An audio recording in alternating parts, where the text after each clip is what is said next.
Ruby Parker's Last Orders is the final installment in a limited series of espionage thrillers called Tales of MI7, written by me, James Ward. As usual, its protagonist is a spy by the name of John Mordred. Otherwise, it's about a Russian would-be serial killer called Pavel Nikolayevich Alikhanov, a nonentity who sees violence as a route to personal authenticity. The novel's first sentence is designed to mimic the opening line in Martin Scorsese's Goodfellas. As far back as I can remember, I always wanted to be a gangster. Alikhanov may be inadequate, but he's also part of a rather deranged global culture. Early in life, he realizes that lots of people grudgingly admired serial killers. They bought and read books about them.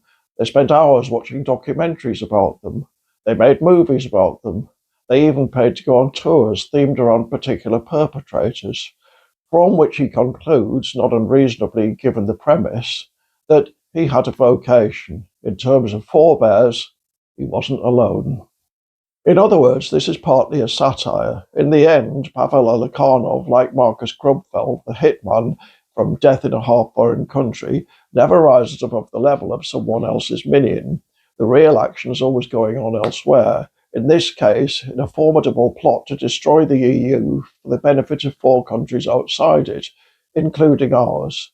Along the way, Alikhanov falls in love, or thinks he does, with Daisy Hallenbeck, the CIA agent whose first appearance was in Little War in London. Thereafter, he simply has to kill her slowly, because that's what love is.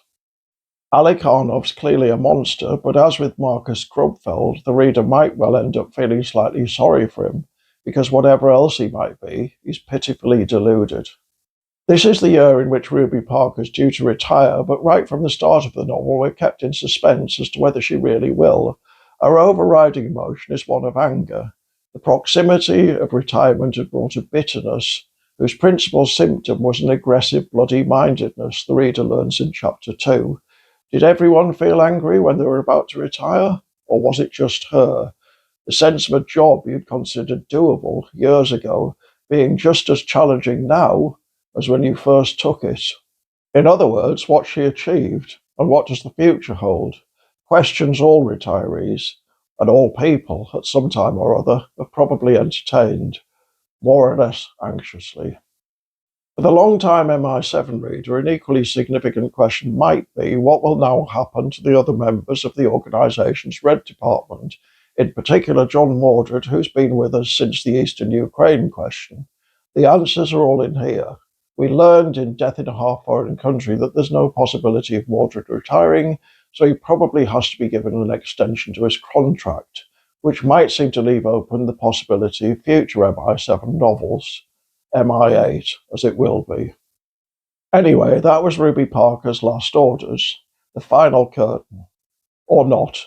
Stay tuned for Hannah and Soraya's fully magic Generation Y snowflake road trip across America, which really is the final curtain. The final curtain. Hasta la vista.